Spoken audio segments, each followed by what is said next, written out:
और फिर जब पंडित जी को दी सुनने ले तो ली, पर गली भर गाली नहीं, वो तो देंगे ही देंगे। और घरे पंडितानी ने देखी से बोली की नहीं लई जा, बोले नहीं माते ने, बोले माते अब का कह माते, शर्म नहीं आई है जी है कपड़ा और न लिए सुमाए फेंक दिए, तो तुम्हारे 250 भी बर्बाद गए। जरूरी नहीं हम ज्यादा करें कम, बस यही है वो नाम। यदि भगवान कृष्ण के सानिध्य में तुम रहते हो तो भगवान कहते हम तुम्हारे मन से लोभ निकाल देंगे, तुम्हारे मन को नाथ लेंगे, फिर वो लोभ नहीं उगलेगा। अगर पंडित जी को तो अच्छे से अच्छा दो, कौन रोज रोज देना है, उसका फल मिलता है। मैंने देखा है अगर किसी की बच्ची को दान में देना है तो ऐसी अलमारी देते हैं दान में कि वो बिटिया की ससुराल पहुंचते पहुंचते आदि चपटी हो जाते हैं। ससुराल वाले और वहां से गाली देते जाने किसने हरामखोर ने दान की है।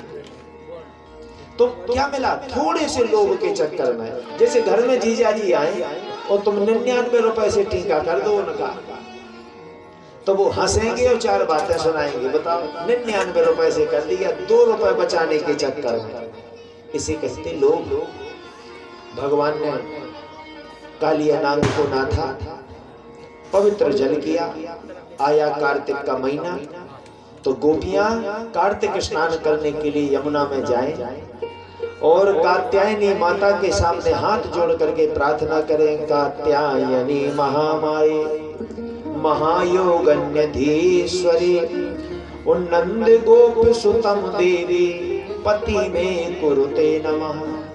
हमें नंद के छोरा भगवान कृष्ण पति रूप में प्राप्त, बस कृष्ण हमें पति रूप में प्राप्त। रोज एक एक बात मांगते थे और कार्तिक स्नान करते थे।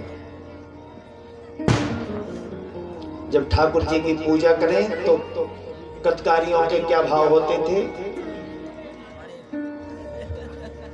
कि भैया समझ जाए कहीं भैया कि भैया बिरज की मोर सखीरी में तो भैया बिरज की मोर, भैया बिरज की मोर सखीरी में तो भैया बिरज की मोर।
करे सिर ऊपर मोर कमल करे सिर ऊपर नटवर नंद के सोर सके तो भैया बिरज की हो भैया बिरज की हो सके तो भैया बिरज की हो भैया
भगवान कृष्ण को पति रूप में मांगते हैं। आज भगवान ने विचार किया, देखें तो ये हमें कैसा पति मानते हैं।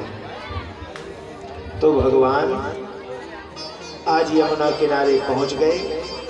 गोपियां स्नान कर रही थी तो कन्हैया ने सबके वस्त्र उठाए, वो कदम्ब के पेड़ पे सभी बांध दिए।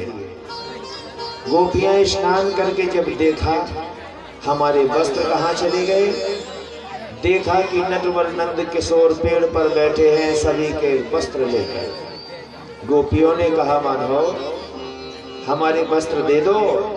कन्हैया बोले, नहीं, तुम हमें पति रूप में मांगती हो, तुम यदि हमें भाई रूप में मांगती तो हम तुम्हारे कपड़े क्यों उठाते, तुम हमें चाचा रूप में मांगती हम कपड़े क्यों उठाते। पति कुर्ते नमा, पति में कुर्ते नमा। और जब पति बनाना चाहती हो तो फिर कैसी लाज शर्म निकल के दिखाओ। गोपियां भी सच्ची भक्त थी कन्हैया की, बोली कन्हैया तुम्हारे लिए हम कुछ भी कर सकते हैं।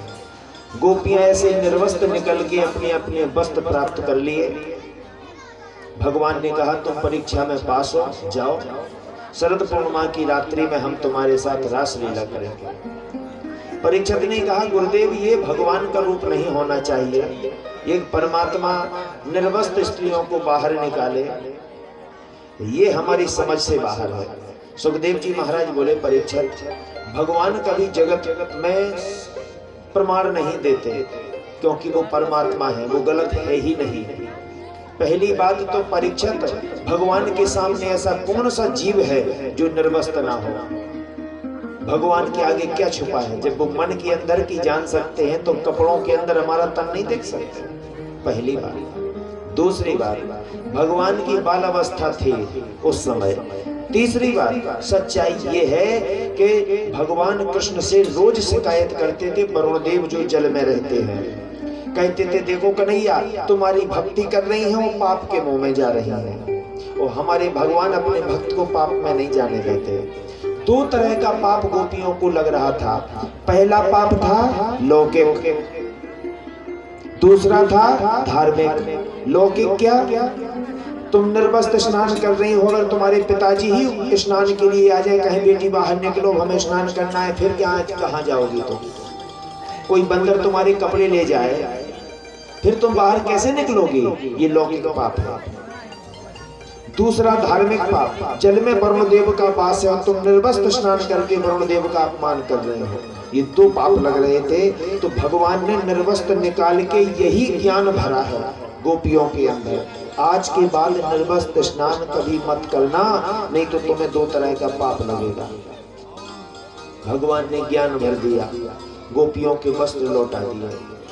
पर कार्तिक महत्व कहता है कि एक कार्तिक स्नान करने पे भगवान स्वप्न में दर्शन दे देते हैं। पर आप लोगों ने तो 6-6, 7-7, 8-8 कार्तिक नहा लिए, किसी ने 12-12। आज तक दर्शन हुए भगवान के? नहीं। कहाँ गलती हो गई हमसे, उस पर विचार कर ले आज, ये जरूरी है। आप लोग कार्तिक नहाती हो एंजॉय के लिए कि एक महीना बढ़िया सबके संगे ही हो हा हो जाए, बस ये हमारी समझ में आया। क्यों? क्योंकि सुनो, पहले मैं आपको बताऊं, शास्त्र में लिखा है कि एक महीने जो गांठ बंधती है वो है तुम्हारा संकल्प, कि भगवान मैंने गांठ बांध ली, एक महीना तुम ही हमारे पति हो, तुम ही हमारे पिता हो, तुम ही हमारे सब कुछ हो। एक महीने के लिए हम घर गृहस्थी से अलग हैं, आपकी गोपी हैं, ये गांठ बांध ली मैंने, गांठ बन गई। अब होता क्या है, आज तुमने पड़ोस में रामकली से, रामकली आज हमारी गांठ गड़ाई ले जो हमें घरे लीपा पोती करने, सो आज तुम्हारी गांठ गड़ाई रामकली ले गई। फिर रामकली बोली कि 2 दिन अब तुम हमारी ले जाए जो हमें बोलता काटने। अब बताओ, गांठ गड़ाई या कार्तिक नहा रही कि रामकली श्यामकली नहा रही? तो तुम लोगों के मन में ये बात जो घुसी है, ये निकाल के अलग करो। गांठ गड़ाई ले जाने से थोड़ी कार्तिक स्नान होता है। कार्तिक स्नान का व्रत तुमने लिया है, गांठ गड़ाई ने थोड़ी लिया है। ये बात समझो। इससे अच्छा कि तुम कार्तिक स्नान न करो, पहली बात। दूसरी बात, एक महीने के लिए तुम्हें कोई भी तन का श्रृंगार नहीं करना है। 2 श्रृंगार होते हैं, एक सुबह का स्वयं के लिए माताओं का, सायंकाल का होता है पति के लिए। 2 श्रृंगार होते हैं। पर भगवान की जब तुम भक्ति कर रही हो तो एक महीने क्यों श्रृंगार करती हो? एक महीने श्रृंगार नहीं करना है। शास्त्र कहते हैं गोपी बन के रहना है, माथे पे चंदन हो, गले में भगवान की माला हो। एक महीना भगवान ही तुम्हारा पति है। एक महीने तुम्हारे मुंह से गाली न निकल जाए, क्योंकि इस मुख पे सिर्फ कृष्ण नाम होना चाहिए। मन में किसी के प्रति घृणा ना हो। एक महीने में मन में भी ठाकुर जी को ही होना चाहिए। एक महीने ये तन भी कहीं अन्यत्र ना जाए भगवान के मंदिर के अलावा। एक महीने जब तुम श्रृंगार त्याग करके भगवान को समर्पित होके भक्ति करोगी, तब ठाकुर जी मिलेंगे। मैंने क्या देखा, आप लोग स्नान करने जाती हो तो पहले तो नहाने में खूब समय लगता है, और फिर बेचारी 4 डोकरियां लगी ठाकुर जी का घेरवे, वो सब अपने अपने घर बुला में धरे, तो बड़ा बड़ा शीशा और ओठन पे लग रही लिपस्टिक, और जो पाउडर जा क्रीम नाए तख्ता माए तख्ता में अपने आप का तख्ता इसमें लग रहा है। बस जब तैयारी हो गई बोली अब चलो घरे। ठाकुर जी के अंदर 4 डोकरियां बैठी, बेचारे श्रृंगार पाव चढ़ाए। ये भक्ति है। काय के लिए सर्दी में परेशान हो रही थे, तो एक महीने माथे पे चंदन हो, सिर्फ गले में माला और भगवान का नाम। कार्तिक के पूरे महीने में कोई कुछ भी कहे, तुम किसी से कुछ मत कहना। गाली तो मुंह पे आना नहीं चाहिए, बुरे भाव नहीं आना चाहिए। अब इसके बाद में फलहार करो। फलहार क्यों करते हो? ताकि हमारा मन भगवान से जुड़ा रहे, इसलिए फलहार किया जाता है। तो फलहार भी इतनी मात्रा में ना करो कि भोजन से भी ज्यादा करो, ऐसा फलहार ना हो। कई पति देव तो कहते हैं, हमसे खुद कहा, बोले गुरुजी हमारी घरवाली से खावे खिलाने कार्तिक नहाती है, आज सकला ले आओ, सिंगार पाग ले आओ, पेड़ा ले आओ, आज बर्फी ले आओ, इतनो मांगो पड़त का हमें कार्तिक महाराज हम बता नहीं सका। उन पतियों से निवेदन है कि 1 महीने की तो बात है, खाना है तो खा लेने दो। उनके हाथ से बनवा के तो तुम 11 महीने खा रहे हो। पर इतना जरूर हम आपसे कहेंगे कि भगवान की भक्ति 1 महीने करना। अब जब वो 5 दिन ठाकुर जी के ढूंढने का समय आता है, उस समय खुद ठाकुर जी लेके चली जाती, हा हा हा कह जाएंगे मिल गए मिल गए मिल गए। भगवान कह रहे वाह, छल कपट भी स्वयं लेके आ गई हो, मिल गए मिल गए मिल गए। आप एक बात बताओ, किसी का बच्चा खो जाए और वो दरोगा जी से कहे हम मोड़ा खो गो, हम मोड़ा हेरा गो, दरोगा जी माने? दरोगा जी में तो कौन हो? हम मम्मी है उनकी बेटे, ऐसी मम्मी जिसका बेटा खोता है वो रोती है, दांत नहीं निकालती। तो ये सोचो, भगवान अगर खो गए हैं तो आंख में आंसू आना चाहिए कि दांत निकलना चाहिए? अब बताओ, भगवान मिले तो कैसे मिले?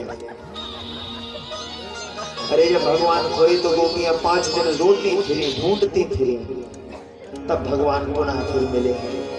तो कार्तिक स्नान आपका ऐसा होना चाहिए। यदि आप विधिवत कार्तिक भक्ति के साथ कार्तिक स्नान करेंगी तो एक कार्तिक में ही आपको ठाकुर जी दर्शन दे देंगे। तो कार्तिक स्नान करना इस प्रकार से, क्योंकि मैंने ये देखा है कि कई माताएं कल गांठ छूटनी है, 1 दिन पहले ही वो छोड़ के जवा चेक कर लेती हैं अपने, और अपने जवा देख ली, अगर कुरा गई तो बदल लिए, और फिर जब वहां पहुंचती, महाराज हमें छोड़ो गांठ पहले, छोड़ो। महाराज ने छोड़ी, सब खंड खाउत फेरती, देखो जे निकले जवा, जे निकले, देखो एक नहीं कुरानो, कहां से कुरा जे, तुम्हारे मां कुरा पाए जब तो। ये छल कपट भगवान को प्रिय नहीं है। ऐसा कार्य भूल करके भी नहीं करना, क्योंकि तुम्हें खुद पता है कि हमारी भक्ति सही नहीं रही है, तब तो तुमने जवाब खोल के देख लिए। दूसरा, बिजनेस नहीं करना। अधिकांश कार्तिक में हमने बिजनेस भी देखा है कि घर बूला में जिस दिन वो गांठ छूटती है उस दिन टटिया लगा के बैठ गए। सो पहले भज्जा आओ सगो, सो उन्हें टटिया खोली, तुमने तुरंत फिर लगा ली। फिर कक्का को लड़का हो, उन्हें टटिया खोली, तुमने फिर लगा ली, और जो मिला जा रहा वो बगल में धरत जा रही। 17 भज्जा। जब सब निपट गए, बाद में फिर बुला के आजा आजा आजा भज्जा, बैठो बैठो, तेरे टटिया खोलो। तो टटिया है कि जो हाईवे रोड के चाहे जो गाड़ी कड़क जा रही है, ये कभी नहीं करना है। आपका एक भाई है, वही टटिया खोले, भोजन चाहे जितनों को कराओ। टटिया एक बार खुलती है, बार नहीं। कई तो हमने ऐसे देखे कि टटियां टूट गई खोलत खोलत। लेकिन बहन जी है इतनी चतुर कि टूटी टटिया धरे में भज्जा, बोले बात तो टूट गई, बोले तो आधी खोल दो, आधी गई तो टूटी। तो कार्तिक में ऐसे भाव नहीं होना चाहिए, क्योंकि देखो रामायण में तो स्पष्ट कहा है, निर्मल मन जन सो मोहे पावा, मोहे कपट छल छिद्र न भावा। ऐसी भक्ति परमात्मा को प्रिय नहीं है। मन से भक्ति करो, दिल से भक्ति करो, देखो गोविंद तुम्हें कैसे नहीं मिलता।